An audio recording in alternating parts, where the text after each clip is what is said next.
Bon, ce live, c'est en français.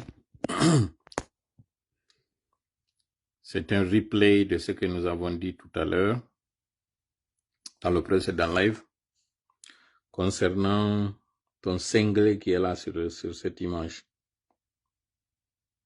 La machine de dancehall, c'est comme ça il se surnomme. Il se fait appeler ainsi. C'est pour faire des révélations concernant l'accident. Qu'est-ce qui s'est passé?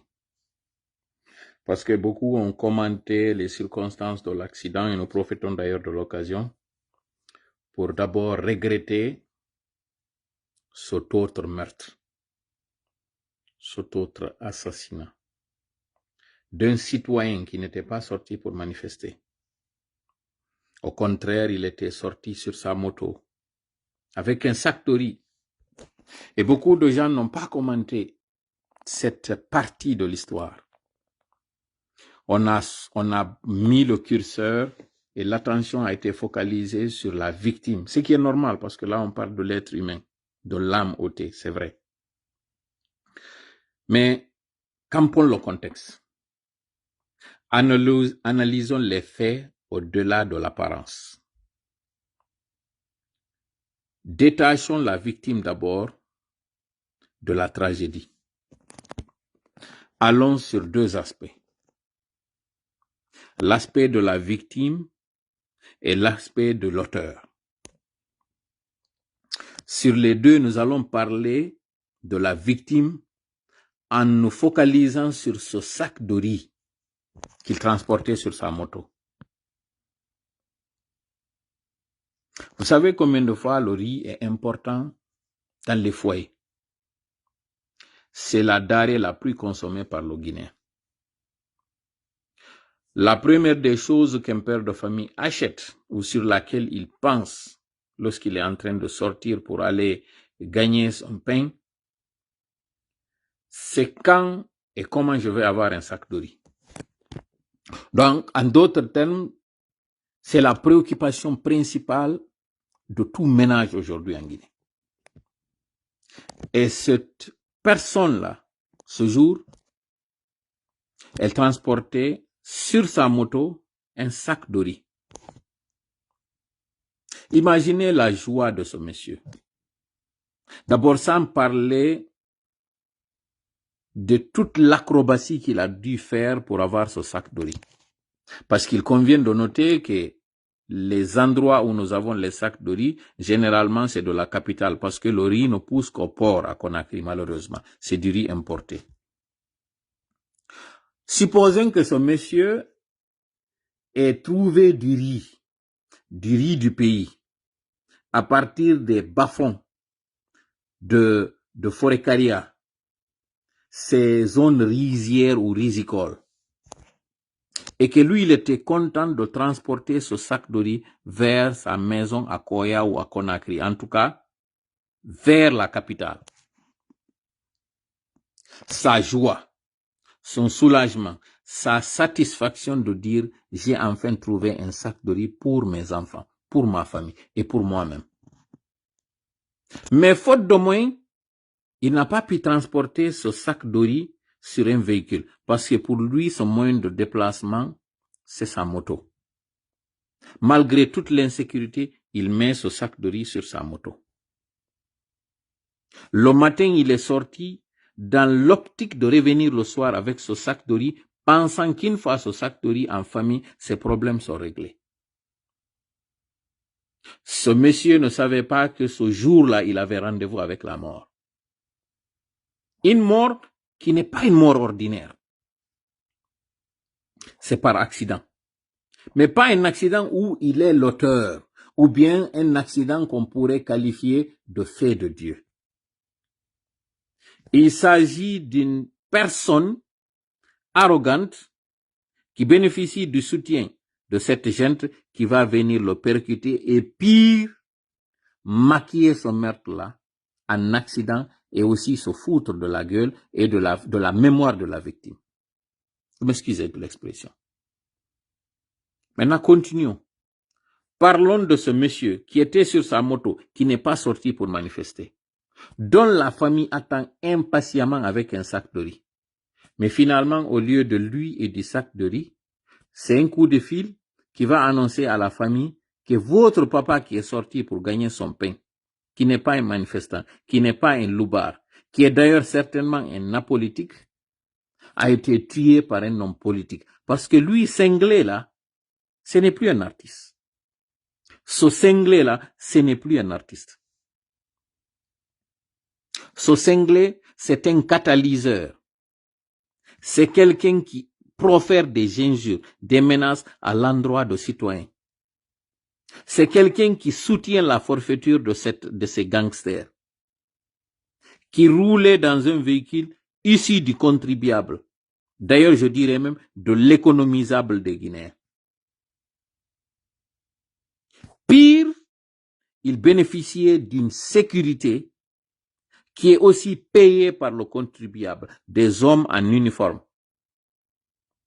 Il a une garde rapprochée, il bénéficie de sirènes, son carburant est mis dans son véhicule par des bonnes du trésor. Ce jour-là, justement, il revenait de chez un marabout. Vous savez, les charlatans là, ces guérisseurs, ces magiciens, ces satanistes. Lui, Singleton, la raison pour laquelle il n'était pas sorti du véhicule, c'est parce qu'il y avait une femme à l'intérieur. Quand il y a eu l'accident, d'abord il était dans un état second, lui Singleton. Quand il s'est rendu compte qu'il a percuté le monsieur, dans un premier temps, il a baissé la vitre qui est teintée pour regarder sous le véhicule et se rendre compte que le monsieur est décédé. D'ailleurs, il a entendu la perforation de son pneu avant.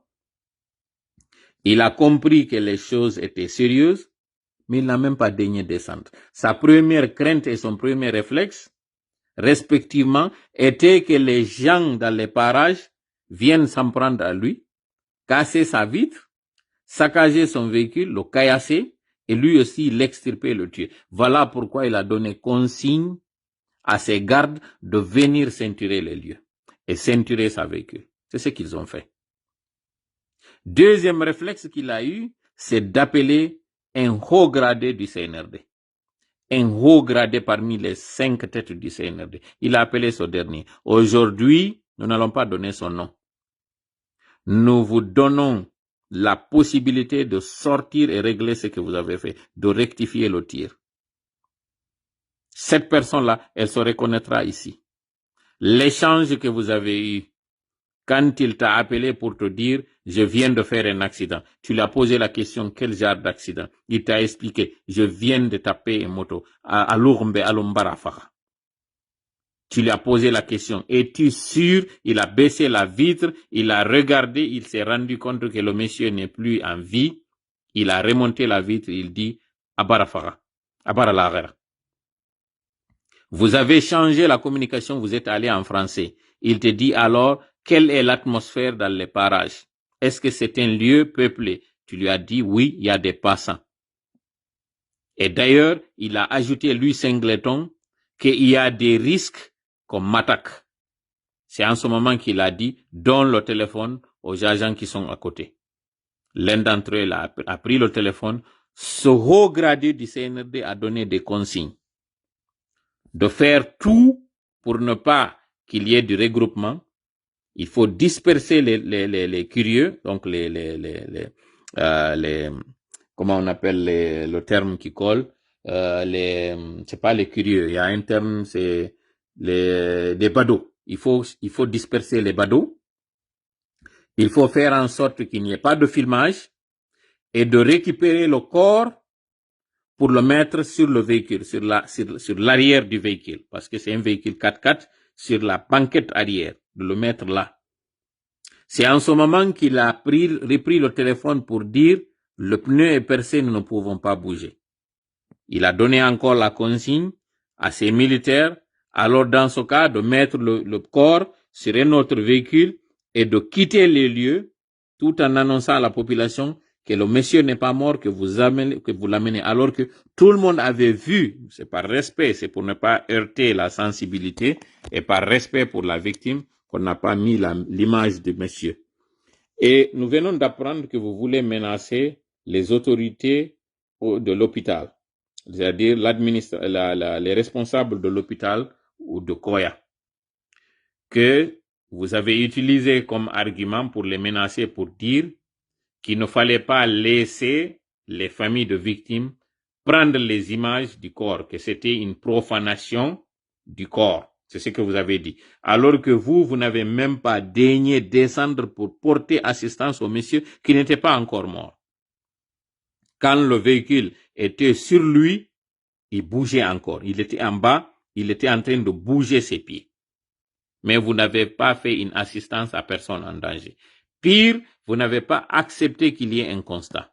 Vous avez fait ce qu'on appelle hit and run, le délit de fuite. C'est ce que vous avez fait. Et toi là, gradé là, tu sais de quoi il s'agit.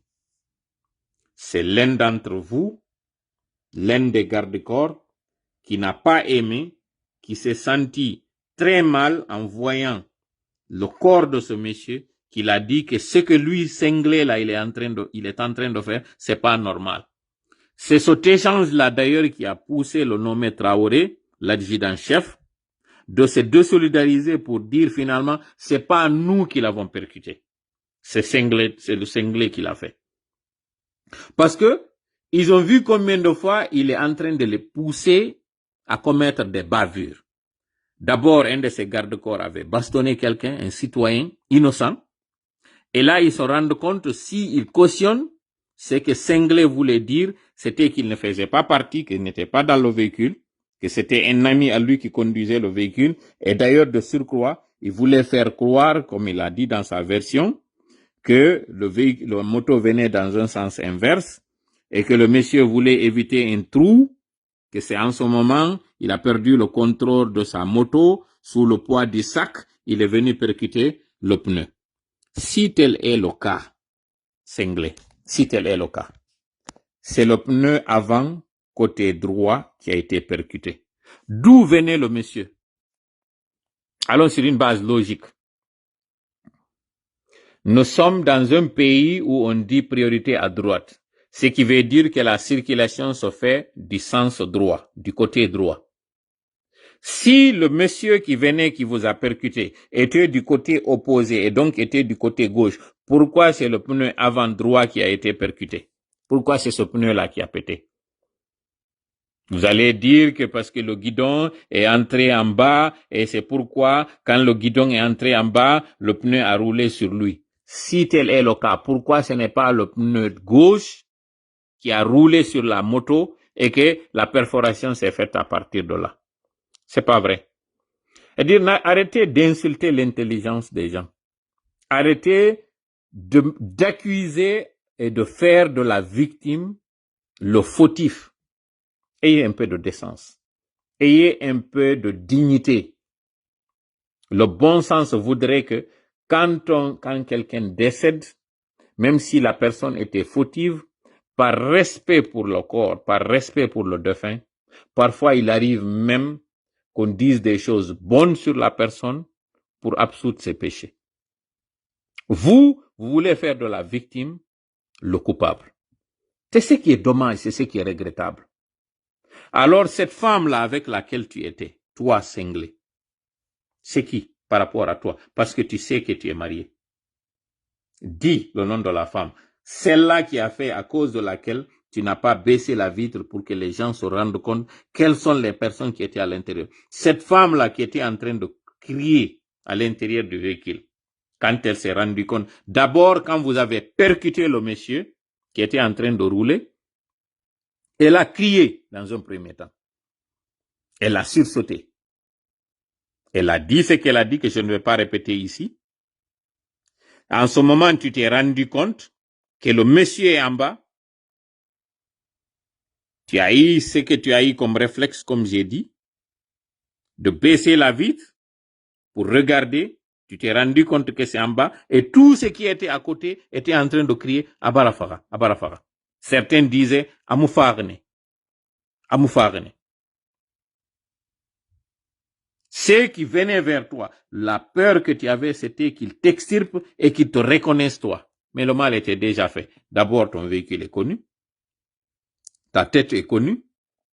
Mais ce qui est dommage, comme j'ai dit encore une fois, c'est cette consigne-là, le conseil, cette directive que tu as eue de ce dernier-là, qui se dénonce lui-même.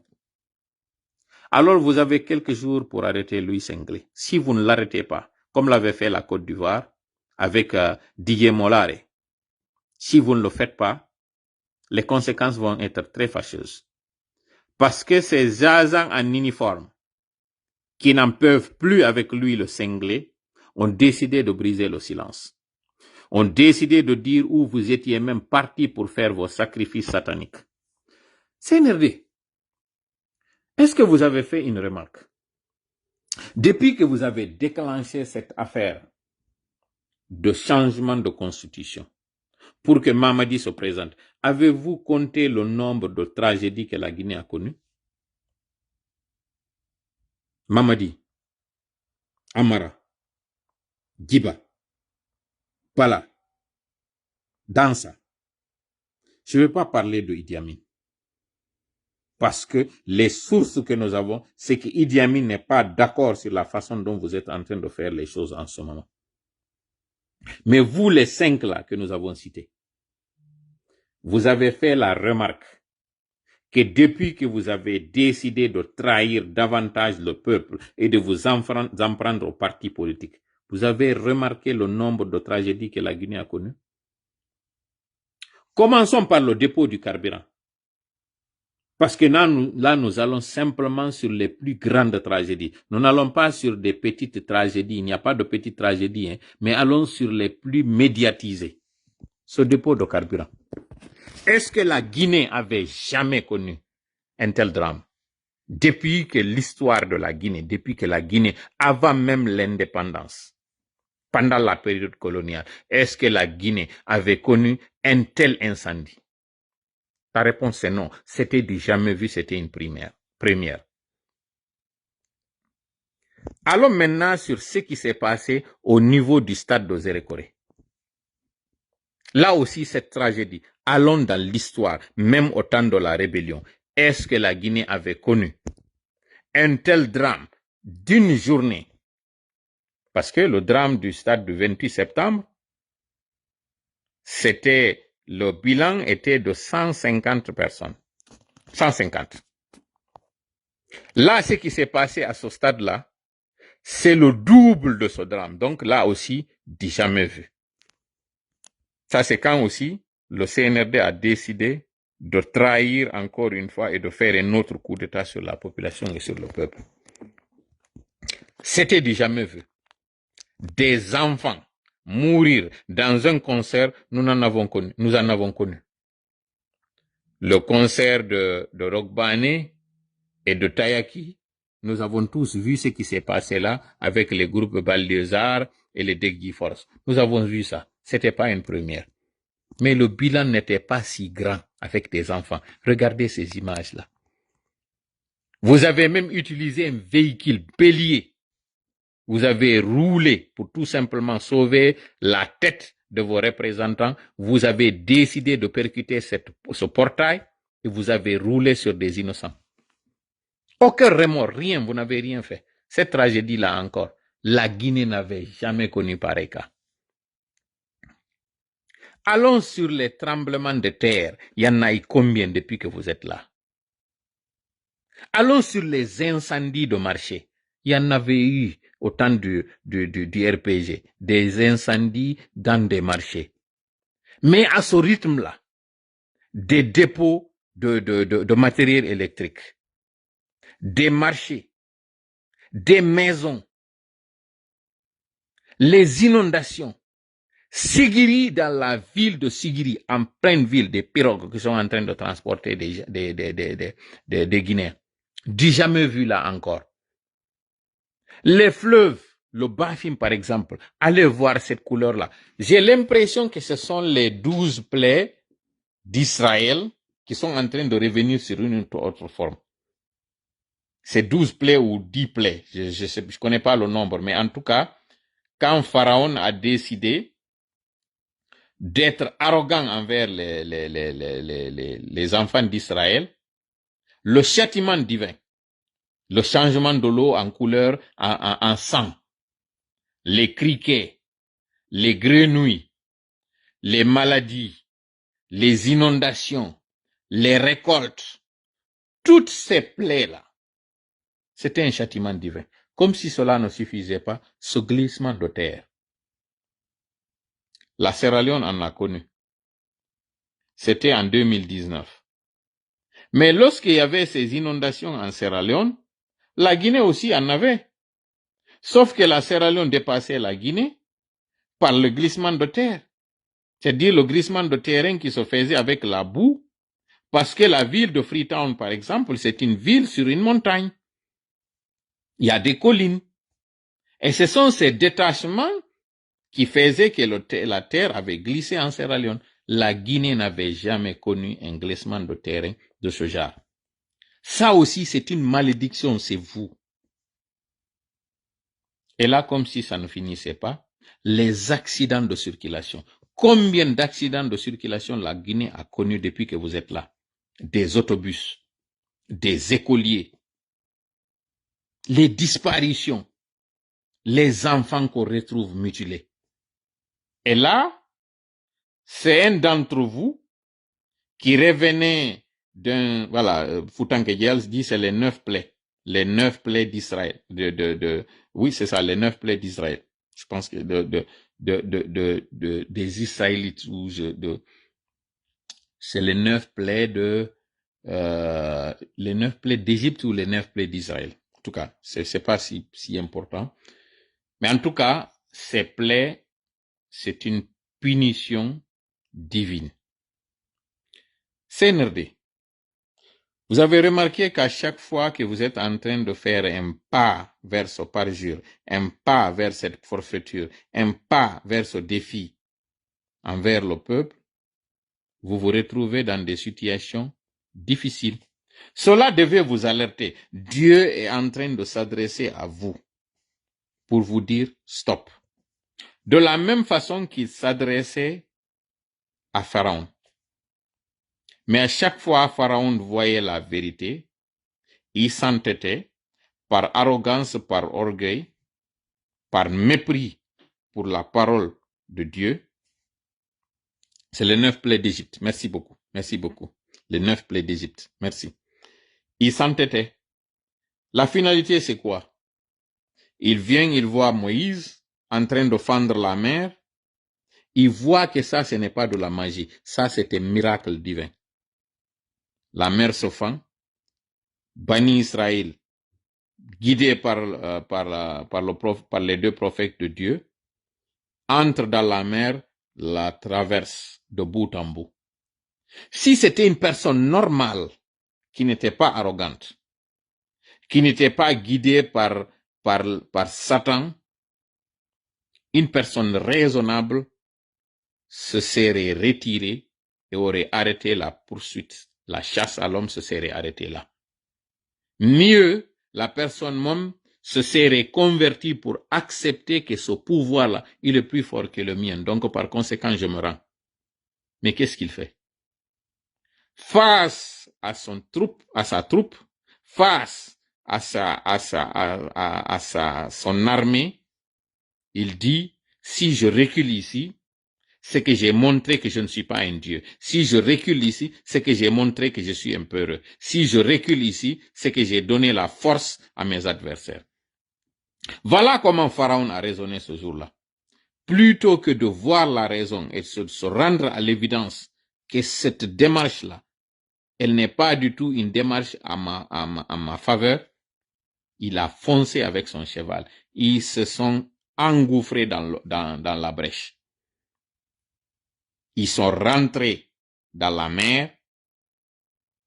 Une fois à l'intérieur, la mer s'est fermée sur eux. C'est l'impression que c'est ce que le CNRD et Mamadi sont en train de faire. Pourquoi? Parce qu'il y a un certain Hamana, comme c'était le cas de Pharaon, et là c'est Amara, là c'est Djiba, là c'est Zagalo, qui sont en train de dire, on est tellement éloigné, il n'y a plus possibilité de faire marche arrière. La même chose qu'il disait à Pharaon. On a pourchassé ces personnes toute la nuit. On les cherchait, on avait pris la direction opposée. On pensait qu'ils partaient vers Canaan. On se rend compte que ce n'est pas plutôt vers l'Éthiopie. On se rend compte que ce n'est pas vers là-bas qu'ils sont en train de partir. On se rend compte qu'ils ont pris la direction de la mer. On rebrousse chemin, on le poursuit, on vient avec nos chevaux, on les voit. Nous sommes si près du but, ils sont là. Si on les laisse échapper, ils vont raconter à tout le monde que notre armée les a laissés partir. D'abord, ils se sont faufilés. Nos agents de surveillance et de renseignement ne se sont pas rendus compte qu'ils étaient en train de préparer cette fuite. Ça montrera que nous sommes faibles. Et aussi, ils diront que c'est des gens qui sont à pied. Aucun d'entre eux n'était motorisé, aucun d'entre eux n'était sur cheval. Il n'y avait aucun moyen de transport. Ils se sont faufilés, ils ont échappé à notre vigilance. Et là, c'est des gens à pied qui se sont permis de nous échapper comme ça. Nous n'avons pas pu les arrêter et les punir à la hauteur de leur forfaiture. Ils ont défié notre Dieu. Ils ont défié notre chef. Parce que Pharaon se considérait comme un Dieu. Là, par défi, par arrogance, ils ont conseillé à Pharaon, il n'est pas question qu'on se retourne. On ne peut pas retourner en Égypte et annoncer à toutes ces personnes-là qui ont vu notre colonne se diriger pour aller poursuivre, et nous avons promis à tout le monde qu'ils vont être arrêtés et châtiés devant tout le monde.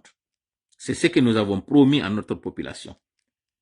Toi, Pharaon, le Seigneur le plus fort, tu te vois comment rentrer aujourd'hui soir en Égypte sans les personnes que tu as poursuivies. Ces prisonniers qui se sont échappés, les gens qui t'ont défié. Qu'est-ce que tu diras à ton peuple? C'est la même chose qu'ils sont en train de te dire, Mamadi. La communauté internationale t'observe, te voit. Tous ces soutiens, toutes ces personnes qui ont dit c'est toi, comment tu vas faire face à ces personnes-là pour leur dire finalement je ne serai plus candidat? Le sacrifice qu'on a consenti, toutes ces dépenses que nous avons faites, toutes ces caravanes, toutes ces marches, toutes ces dépenses, tu penses que tout ça là doit aller à l'eau? C'est ce qu'ils sont en train de dire, alors que c'est toi-même qui est en train de partir à l'eau. Réveille-toi, Mamadi. Tu n'as aucune chance de t'en sortir. Tu le sais. Tout le monde, tes marabouts les plus sincères envers toi t'ont dit que tu n'as aucune chance de t'en sortir. Ils t'ont dit ça. Tu ne fais que forcer la situation. Tu seras le plus grand perdant. Tu as vu ces images-là? Tous ces civils te diront demain que c'était ta volonté. C'est toi qui avais voulu. Regardez le procès du 28 septembre. Combien de civils ont été appelés à la barre?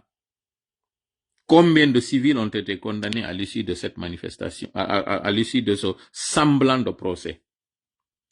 C'est vous les militaires, c'est vous les têtes. Les autres diront qu'ils n'ont rien fait.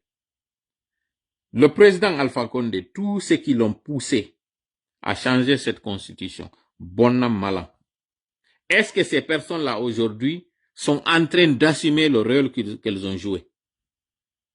Combien d'entre ces personnes-là sont en train de l'appeler pour prendre de ses nouvelles? Combien de ces personnes-là aujourd'hui se rendent compte que ce sont elles qui l'ont induit en erreur? Combien? Mamadi. La victoire a plusieurs parrains. Mais la défaite, elle est orpheline. Avec du recul, je me rends compte que le problème, ce n'était pas le président Alpha Condé. Le problème, c'était ce système-là. Ces gens qui sont là, qui se convertissent, qui s'adaptent à la situation, ce sont ces personnes-là. Plus particulièrement au sein de l'armée. Vous qui étiez en train de cautionner tout cela, vous qui étiez en train de faire croire qu'il était sur le chemin. Sinon, il aurait pu très bien changer la constitution, limiter le nombre limiter l'âge pour la présentation, présenter quelqu'un, mais vous lui avez fait croire que s'il quitte, vous allez vous en prendre à lui. Sinon, lui, il voulait changer la situation de la Guinée. Il voulait changer son fusil d'épaule. Il a trouvé son 3e mandat. Mais il voulait faire une gouvernance où c'était une gouvernance partagée avec tout le monde, un gouvernement d'union nationale. Changez-vous votre projet, ce projet d'extrémisme-là, c'est ce qu'il voulait changer. Partager le pouvoir entre les 4 régions naturelles.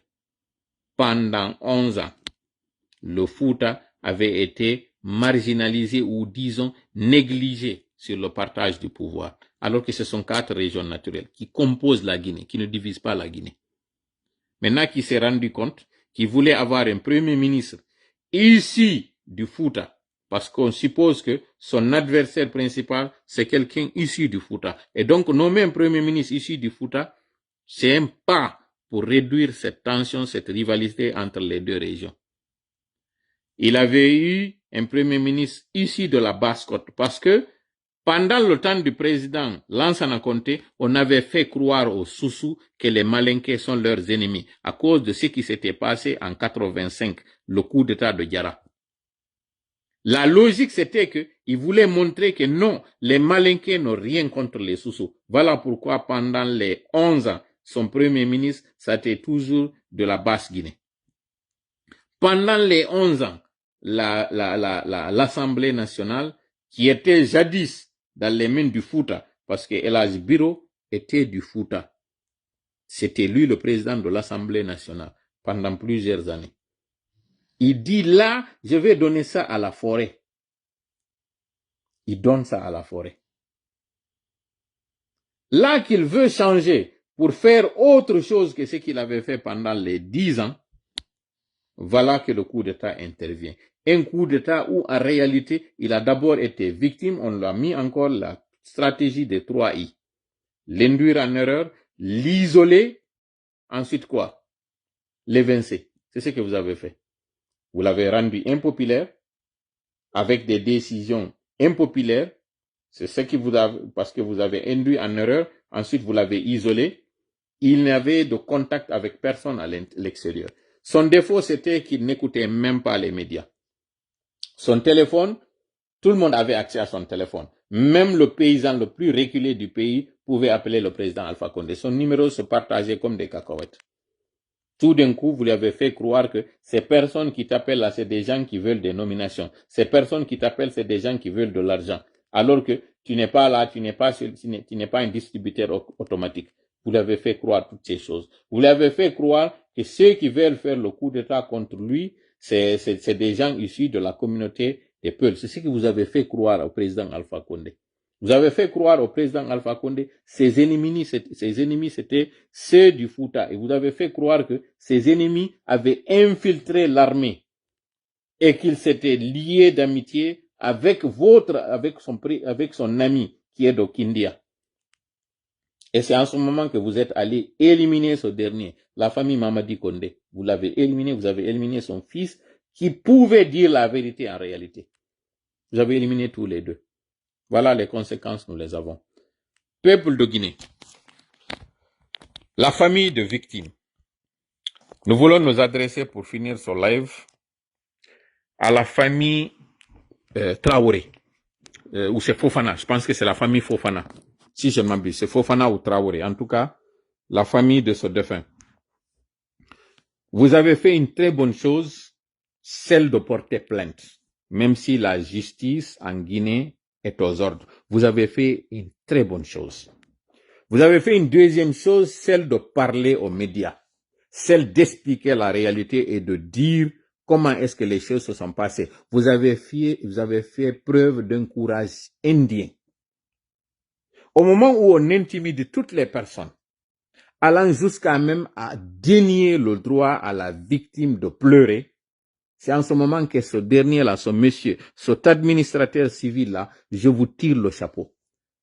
Auraient été d'autres personnes, elles auraient privilégié leur poste au sein de l'administration, c'est-à-dire que c'est un fonctionnaire qui va dire, puisque je suis fonctionnaire, j'ai peur qu'on me licencie. Donc, je ne veux pas parler quelque chose, sachant très bien que cette personne, l'auteur de cet accident, c'est un proche de l'administration. Nous ne parlons pas du pouvoir. Il n'y a plus de pouvoir. le CNRD n'est ni légal et il n'est plus légitime. Il l'a perdu depuis le 31 décembre 2024. Donc, nous ne disons pas c'est des gens proches de la présidence. Non, ce n'est pas, Mamadi, c'est pas un président, c'est un gangster. Mamadi, c'est un chef d'orchestre. Il n'y a pas de gouvernement, il n'y a qu'un orchestre. Mais lui, le cinglé de ton, c'est lui qui a le ton cinglé là, il est en train de prendre l'argent du contribuable. Il a des gangsters qui le sécurisent. Il roule avec le carburant du contribuable, un véhicule ici du contribuable, et il se fout de la population de cette façon-là. Vous avez fait un courage extraordinaire. C'est M. Traoré. Merci beaucoup. Le fait de porter plainte ne doit pas se limiter à la Guinée. Ce qu'ils ont prévu, c'est de banaliser l'affaire, faire en sorte que les gens ne commentent pas sur sa page pour ne pas qu'elle soit affectée, parce que lui, c'est sa carrière qui le préoccupe, c'est son image. Singleton, c'est son image qui le préoccupe, surtout au niveau international. Et justement, parlant de l'international, vous devez trouver des associations que vous devez mandater au niveau de l'international. Il y a le PANAF. C'est un festival panafricain qu'ils organisent, c'est des Guinéens qui l'organisent. Généralement, c'est aux alentours du mois de novembre. Singleton a prévu de venir comme à ses habitudes, comme à l'accoutumée, d'assister à ce PANAF. Ça va être du côté de l'Europe. Les associations de Guinéens se trouvant en Europe, que vous soyez parenté à cette famille Traoré, que vous ne soyez pas parenté, vous êtes Guinéens, vous êtes amoureux de la justice. Vous avez tous été indignés par l'indifférence par laquelle lui, il a brillé. Quand il y a eu d'abord l'accident, il n'a pas voulu baisser la vitre parce qu'il ne voulait pas qu'on sache que c'est lui qui a fait l'accident. Il n'a pas descendu plus tôt. Il a baissé la vitre. Il s'est rendu compte qu'il a percuté le monsieur. D'abord, une question de logique. Dans son explication à un journaliste, il dit le motard venait en sens inverse et ce motard a voulu éviter quelque chose avec le poids du sac de riz. Il a perdu le contrôle de sa moto. Il est allé percuter le véhicule. En Guinée, les véhicules roulent à droite. Vous avez tous vu la photo du pneu qui est crevé. Ce que moi j'ai semblé voir, le pneu a crevé du côté droit. Le côté droit, c'est le côté du passager, c'est le côté des piétons. Si c'est vrai, lui c'est anglais ce qu'il dit, que la moto l'a percuté du sens inverse, c'était du côté droit qu'on allait trouver la victime. Et c'est le pneu droit qui allait aussi éclater ou qui allait être perforé. Sauf que c'est pas le petit pneu gauche, c'est le petit pneu droit. Ça, c'est une logique qui nous guide pour montrer que ce n'est pas le cas. D'après le témoignage, parce que nous n'étions pas sur place, ce sont des témoins qui nous ont remonté l'information, c'est que le monsieur partait vers la même direction, les deux partaient vers la même direction. Mais le cortège de Singleton roulait à tombeau ouvert, avec une sirène, avec un cortège, des agents de sécurité. Il est venu avec les vitres fumées, il a percuté le monsieur, ce dernier est tombé, il a roulé sur lui, il s'est retrouvé sur le véhicule et c'est le guidon qui a perforé le pneu. Il s'est rendu compte qu'il a percuté quelqu'un, il s'est rendu compte avec le cri des riverains, les gens qui étaient aux alentours de l'accident. Certains disaient qu'il était encore en vie, d'autres disaient qu'il n'était plus en vie. Ce qui est sûr, Singleton était plus préoccupé par son image, il avait plus peur que les gens viennent l'attaquer. Voilà pourquoi il a eu le réflexe d'appeler un membre influent du CNRD. Ce dernier, à qui il a annoncé qu'il a été impliqué dans un accident, et là, je rappelle encore une fois qu'il venait, il y avait une femme d'autrui à l'intérieur du véhicule. Il y avait un marabout à l'intérieur du véhicule. Ils étaient au nombre de 5. Il y avait lui, il y avait un passager, il y avait 2 gardes-corps, 2 passagers et lui. Ce qui fait les 5 personnes à l'intérieur. Ces 2 passagers, l'une, c'est une femme. Ce sont ces 5 qui occupaient le véhicule à l'intérieur. Quand ils ont percuté le monsieur, il a baissé la vitre pour regarder. Il a vu que le monsieur était sous le véhicule. Il a vu le sang. Il a entendu les cris. En sous les gens ont dit à Baralagra, d'autres ont dit à Moufarne. Donc il a eu peur. Il a composé son téléphone. Il a appelé pour donner à son chef qu'il a envoyé pour voir son marabout la situation du lieu.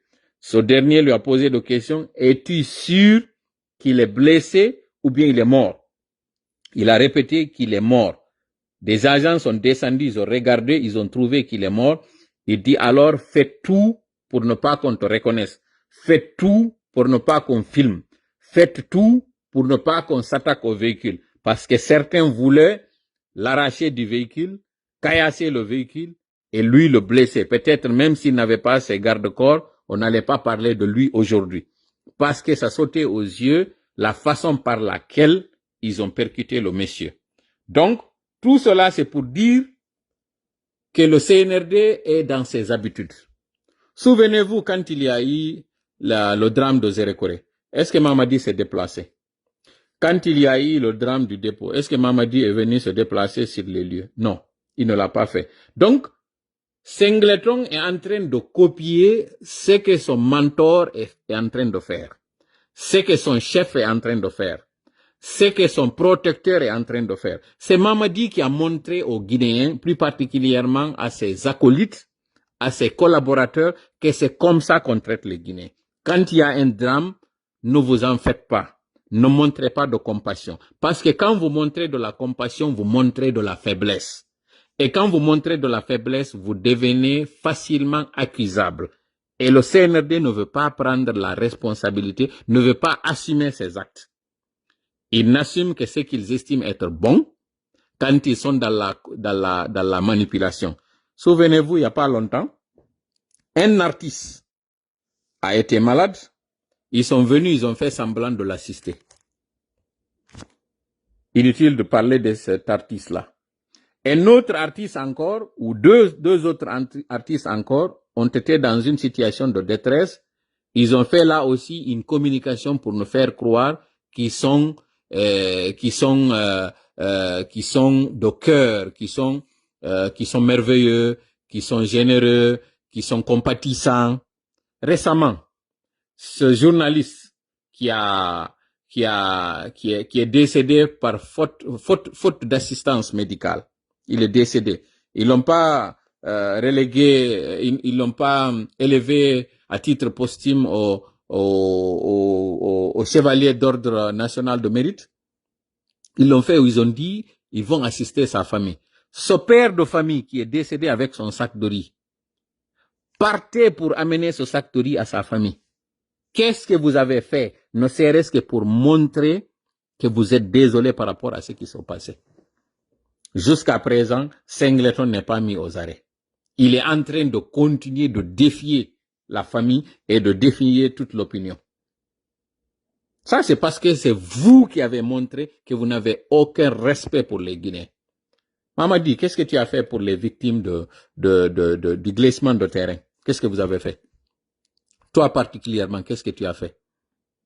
En tant que militaire, moi je ne parle plus de toi quand je t'interpelle. C'est pas par rapport à ta responsabilité en tant que chef d'État. Tu n'es plus un chef d'État. D'ailleurs, tu l'as pas été. Tu as été un militaire qui est venu, qui a fait croire qu'il est venu répondre à l'appel de la nation, qui est venu pour jouer son rôle régalien qui est celui d'être là pour défendre la patrie et les gens qui sont dans la patrie. C'est ce que tu as fait croire, que tu es venu rectifier. Vous êtes venu prendre votre responsabilité. C'est ça le terme. Vous êtes venu rectifier. C'est ce que vous avez dit. Maintenant, en tant que soldat, quand il y a une catastrophe naturelle, quand il y a un drame de cette façon-là, quel est le rôle du soldat? Qu'est-ce qu'il fait? Il vient pas sur le terrain, il vient pas apporter assistance, prêter main forte. Qu'est-ce que tu as fait, toi? Qu'est-ce que tu as fait en ta qualité de militaire? Qui a fait une formation à l'étranger, qui sait que le militaire est à la disposition du civil, parce que c'est le civil qui le paye. Et son engagement, pourquoi il a porté la tenue, c'est pour défendre ce civil. toi, en tant que défenseur de ce civil-là, qu'est-ce que tu as fuchi par rapport à ces victimes au niveau de Manéa? Et comme par hasard, vos drames, ça se fait dans la zone là. Parce que vos sacrifices, c'est là-bas. Vous partez sous des montagnes, vous faites vos rituels là-bas, et vous revenez. Combien de bœufs vous avez immolés? Certains que vous avez mis encore en train d'agoniser dans des trous que vous avez fait calciner. Combien? Combien de bébés vous avez fait disparaître dans la zone minière de Bokeh? Et que ces corps-là, vous les avez mutilés, vous avez distribué ces corps, ces parties dans des zones de Koya, de Forêt-Caria, des zones de Dubreka. Combien? Et vous pensez que Dieu va laisser cela passer comme ça? C'est ce que vous pensez? Je vous jure que vous n'allez pas vous en sortir. Vous n'avez aucune chance de vous en sortir. Et plus vous vous entêtez, plus encore le châtiment va être crescendo, va être encore, les vis ne feront que se resserrer autour de vous. C'est dommage. Sincèrement, c'est dommage. Parce que moi, je n'ai plus peur. Ma préoccupation actuellement, là, nous, aujourd'hui, ce qui nous préoccupe au niveau du FRAPP, ce n'est pas vous, ce n'est plus vous. Parce que vous êtes déjà du passé. Depuis le 31, vous appartenez au passé. Ce qui préoccupe aujourd'hui, c'est celui-là ou ce groupe-là qui viendra gérer la Guinée pour la sortir de cette ornière. Aujourd'hui, nous, notre préoccupation, c'est ça. Parce que ce groupe héritera d'une situation tellement catastrophique parce que aujourd'hui, la Guinée est tellement en retard que des pays qui étaient en guerre ont plus d'espoir, plus il y a plus de chances aujourd'hui à un pays comme le Soudan de s'en sortir par rapport à la Guinée. Parce que cette dévaluation qui se fera dans les jours à venir, ça va être une hyper dévaluation. Dans 3 semaines, le stock de carburant va s'épuiser. Vous n'avez pas un coussin suffisant en devises. Avec la crise entre le Yémen et l'Israël, avec l'attaque de ce bombardement qui s'est fait sur la capitale yéménite, je pense que c'est Sanaa, il y a eu le premier ministre, Houthi, qui a péri, et des membres du gouvernement. Les Houthis ont décidé en représailles de fermer le canal et de s'attaquer à tout navire pétrolier passant sur les côtes yéménites. La conséquence, ce n'est pas que la Guinée, tous les bateaux transportant du carburant auront du mal à faire le trajet pour acheminer leur quantité avec le même prix. Ils sont désormais obligés de sécuriser leur convoi, de faire un détour, et cela a un coût. D'ailleurs, ça, c'est pour les plus téméraires qui vont décider de se lancer en mer. La Guinée n'échappera pas à cela. Si maintenant on ajoute cette crise mondiale, qui n'a rien à voir avec la Guinée, ou qui ne concerne pas que la Guinée, à la situation de la Guinée, celle où nous n'avons plus de devises, la liquidité, cette crise de liquidité, vous pensez qu'elle est fortuite? Non, elle n'est pas du tout fortuite. Elle ne fera que s'aggraver. Voilà pourquoi nous invitons tous les Guinéens à aller retirer massivement leur argent. Ceux qui n'ont pas déposé encore leur argent, ne le déposez pas dans les banques. Troisième chose, après avoir refusé de déposer l'argent, la deuxième, c'est d'aller retirer votre argent, vider vos comptes. Une fois que vous allez vider vos comptes et que vous allez garder votre cash, ne le laissez pas en francs guinéens. Allez le convertir massivement en devises étrangères. Pourquoi? Parce que en le faisant, vous réduisez la masse monétaire en votre possession, vous sécurisez votre argent parce que la dévaluation, quand elle se fera, c'est le franc guinéen qui va être dévalué. Ce n'est pas la monnaie étrangère qui va être dévaluée. Parce que la dévaluation, c'est la monnaie étrangère par rapport au franc glissant guinéen. Donc, en allant vers cette monnaie de refuge, vous garantissez, vous sécurisez vos fonds. Première conséquence et premier avantage. Deuxième avantage, Comme j'ai dit, vous réduisez la masse en votre disposition, donc c'est plus facile de garder 100 000 dollars, par exemple, 100 000 dollars en billets, que de garder l'équivalent de 100 000 dollars en francs guinéens. Ça, c'est incontestable. Troisième avantage que vous aurez, le CNRD veut utiliser la planche à billets. Et donc, la dévaluation, si elle ne se fait pas immédiatement là, le CNRD, lui, a décidé de faire la conversion de l'argent en changeant la monnaie guinéenne. D'aucuns ont dit que ça va être de la dimba, d'autres ont dit qu'ils veulent faire un retour vers le cili guinéen. Sauf que le cili ou la dimba qu'ils veulent faire, ils vont se débarrasser de 2 zéros. Si vous avez 10 000, ils se débarrassent de 2 zéros, vous allez rester avec encore 10 000, vous allez rester avec 1000.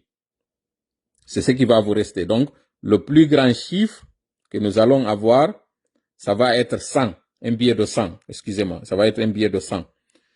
Une fois que vous avez le billet de 100, ceux qui sont milliardaires vont devenir millionnaires, ceux qui sont millionnaires vont être moins que millionnaires.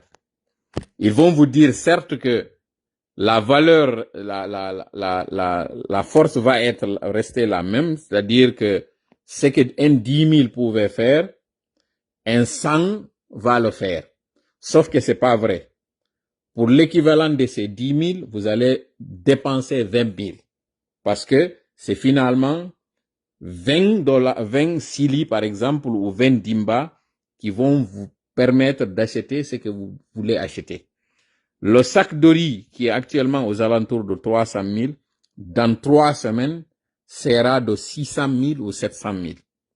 Et dans 4 semaines, avec la crise de carburant, avec la crise de liquidité, avec la dévaluation, ce même sac de riz va vous coûter 4 fois son prix. Voilà pourquoi nous vous invitons à faire un stock. Allez acheter des sacs de riz, allez acheter de l'huile, allez acheter du sucre, allez acheter de la farine. Vous voyez déjà, le ciment commence à manquer, alors que nous avons 5 usines de ciment en Guinée. 5 usines que nous avons citées sans faire de publicité.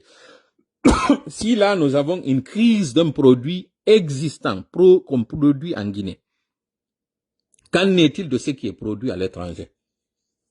Ce qui est importé comme le riz, le sucre et l'huile, tous ces produits qu'on importe, la mayonnaise, le lait, tous ces produits qui sont produits à l'étranger et qui sont achetés en devises. Qu'en est-il de ces produits? Et puisque la Guinée, sa monnaie n'est pas une monnaie adossable aux devises étrangères, donc elle n'est pas convertible. Quand elle se casse la gueule, les commerçants à l'international n'auront aucune compassion pour les Guinéens. C'est-à-dire, ils s'en foutront pas mal que la monnaie soit une monnaie forte ou qu'elle soit une monnaie de singe. Ce qui leur importe, c'est que quand ils disent que la tonne, par exemple, du riz, c'est 1000 dollars, les 1000 dollars, c'est à vous de vous démerder pour trouver les 1000 dollars. En tout cas, ce qu'ils attendent, c'est que vous payez la tonne à 1000 dollars. C'est tout. Et lorsque pour avoir 1000 dollars, vous devez dépenser l'équivalent si par exemple, il vous faut 10 millions pour avoir 1000 dollars, et que désormais, il vous faut 20 millions pour avoir 1000 dollars, une fois que ce sac de riz acheté, dont la tonne a été achetée à 1000 dollars, qu'il arrivera en Guinée, le sac sera vendu aussi au prix équivalent de ces 20 millions. C'est comme ça. Donc, les 20 sacs de riz, qui sont l'équivalent d'une tonne, à raison de 50 kilos par sac, le kilo sera finalement à 1 million. Parce que la tonne qui était à 10 millions, qu'on pouvait prendre à 500 000, par exemple, devient maintenant un sac à 10 millions, à 1 million. Et ainsi de suite. C'est comme ça que la dévaluation va continuer. Et nous allons vraiment souffrir. Les Guinéens vont souffrir si on n'y prend pas garde. Déjà, vous avez suivi cette analyse basée du rapport du FMI fait au mois de juillet, au mois de juin ou juillet, en tout cas le 12 l'été dernier, là, l'été en cours, là, parce que nous sommes encore en été. Donc, nous sommes là le 30 le 30 août. Donc, il y a juste 2 mois, il y a eu un rapport fait par le FMI qui explique, et le FMI, c'est une agence, c'est une organisation internationale, d'ailleurs que la Guinée est en train de démarcher pour que la Guinée obtienne un prêt auprès de ce FMI. Et ce sont ceux-là, en faisant une revue financière de la Guinée, qui se sont rendus compte qu'il n'y a pas de fiabilité, qu'il n'y a pas de crédibilité. La Guinée n'est pas un pays à la fois politiquement stable, financièrement crédible, mais socialement aussi, c'est une bombe sociale qui est là en gestation. Les droits de l'homme sont bafoués, les arrestations, le musellement de la presse, la suspension de ces partis politiques. Vous avez même suivi le communiqué de l'Union africaine qui a condamné et qui a mis en garde la Guinée sur certaines dérives. Donc aujourd'hui, sur le plan international, la Guinée est très mal perçue. Le premier pays pourvoyeur de demandeurs d'asile, un pays d'ailleurs qui n'est pas en guerre, ça s'appelle la Guinée. C'est cette Guinée. Et qui va mettre son argent dans un tel pays? Donc, pour faire simple, je rappelle encore les 3 consignes. N'amenez pas votre argent dans les banques, parce que vous l'amenez en banque, c'est pour aller enrichir le CNRD. Ils vont faire comme ce qu'ils ont fait en 2023, cette réquisition, ils vont prendre votre argent et l'utiliser à leur propre fin, dans la propagande et dans la corruption, dans la manipulation. C'est ce qu'ils vont faire. Actuellement, ils ont pris des supposés influenceurs, alors que c'est des haut-parleurs, pour venir insulter encore l'intelligence et la dignité des Guinéens sur leur supposée campagne pour que les gens aillent accompagner cette forfaiture du 21 septembre, d'ailleurs qui n'aura pas lieu. Donc tout cela, c'est dire que c'est votre argent qu'ils vont dépenser, votre économie, vos efforts, votre contribution, c'est ce qu'ils sont en train d'utiliser. Donc ne déposez pas votre argent dans les banques. C'est à votre risque et péril que vous le faites. Et c'est pour votre bien que vous allez garder votre argent. La deuxième des choses, ceux qui ont déjà déposé, allez retirer votre argent. Parce que plus vous laissez votre argent, plus la banque va subir la pression. D'ailleurs, il y a eu 2 réunions où on a menacé les propriétaires, les dirigeants de banques primaires de faire tout pour leur envoyer de l'argent parce que ils ne peuvent plus payer les enseignants. Ils ne peuvent plus payer les fonctionnaires, pour faire simple. Ce n'est pas que les enseignants, c'est tous les fonctionnaires qui n'arrivent pas du tout à payer. La Guinée est en faillite. C'est un État en faillite. Donc, allez retirer votre argent, sinon, vous allez être encore pénalisé. Vous voyez, même pour faire un retrait d'Orange Money, vous êtes obligé de faire plusieurs quartiers et de faire des pieds et des mains pour faire un retrait parfois de 500 000. 500 000, je ne dis pas 1 million. Hein. Si à la banque on dit la limite est de 5 millions, dans la plupart des banques par jour, certains opérateurs qui font le service d'Orange Money, c'est-à-dire les retraits d'argent dans les kiosques, vous disent qu'ils n'ont pas la capacité de servir 4 clients à la fois, et ces 4 clients pour un montant de 400 000. Ça vous dit combien de fois la situation de la Guinée, elle est alarmante.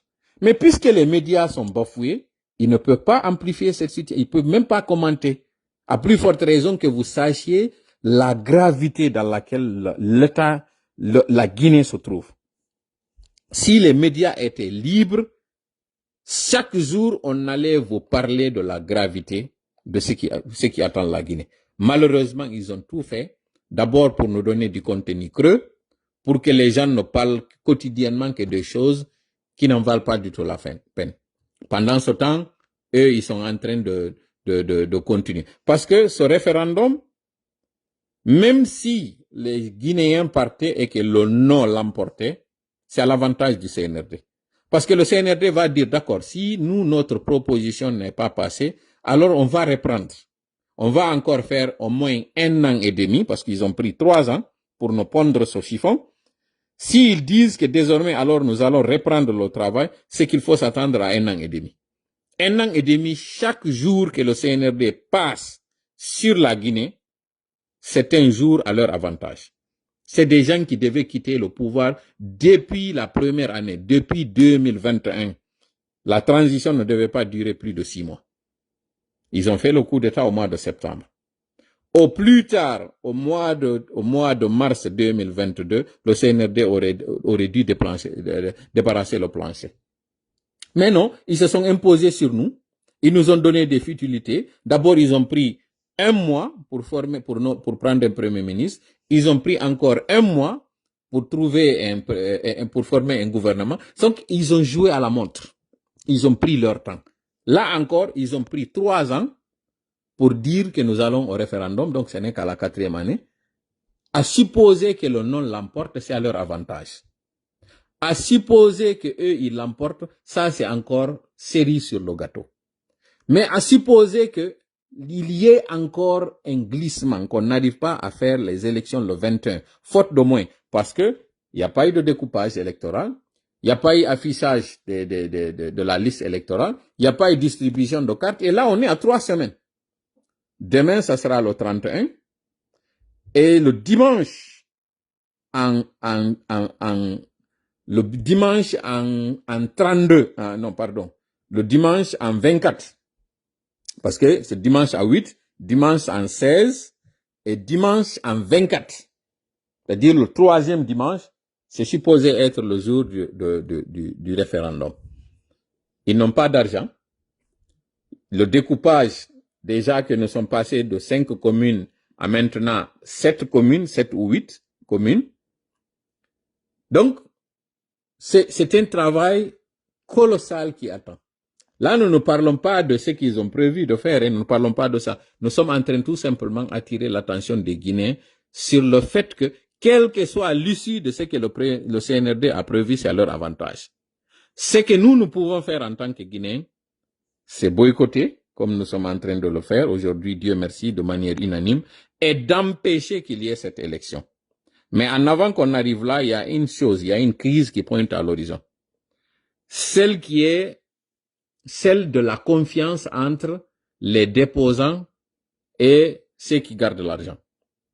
La confiance, elle est effritée.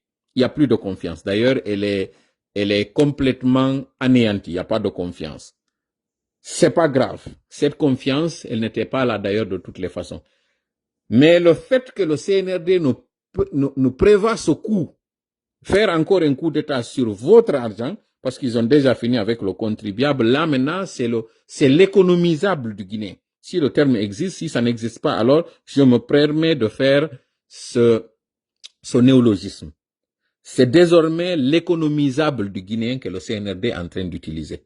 Parce que lorsque vous parlez à la banque, demandez à avoir accès à votre argent, qui n'est pas celui du gouvernement, votre épargne, et qu'on vous dise que vous n'avez pas le droit à plus de 5 millions, là c'est votre économie que le CNRD a utilisée. Et c'est cette économie, votre dû, que le CNRD vous refuse. Si le CNRD vous refuse votre dû, qu'en est-il du reste? Qu'est-ce que vous pensez, qu'est-ce que vous attendez de ce CNRD? Sincèrement. Alors les consignes sont les mêmes. Ne déposez pas l'argent, allez retirer l'argent et faites la conversion de devise. Parce que cette conversion, pour ne pas me répéter, c'est celle-là qui vous met à l'abri de cette forfaiture que le CNRD prévoit de faire. Et c'est celle-là qui vous mettra à l'abri de cette crise qui pointe à l'horizon. Parce que cette crise qui pointera à l'horizon, ceux qui sont du côté de Zérékoré seront obligés d'aller faire l'importation de certains denrées à partir de la Côte d'Ivoire ou à partir du Libéria. Ceux qui sont du côté de la baie seront obligés d'aller faire l'importation du côté du Sénégal ou du côté de la Guinée-Bissau. Pareil pour ceux qui sont du côté de Bouquet. Ceux qui sont du côté de Koya seront obligés d'aller s'approvisionner en denrées du côté de la Sierra Leone. Ceux qui sont du côté en tout cas, toutes les zones frontalières seront obligées de faire recours à un pays voisin pour avoir les produits de première nécessité. J'ai peur pour ceux qui sont du côté de Sigiri, j'ai peur pour ceux qui sont du côté de Mandiana et de Kankan, parce que si ce n'est que ceux qui sont du côté de Numudjigla qui pourront aller avoir des produits du côté de la Côte d'Ivoire, j'ai peur pour vous. Parce que le Mali, c'est un pays continental.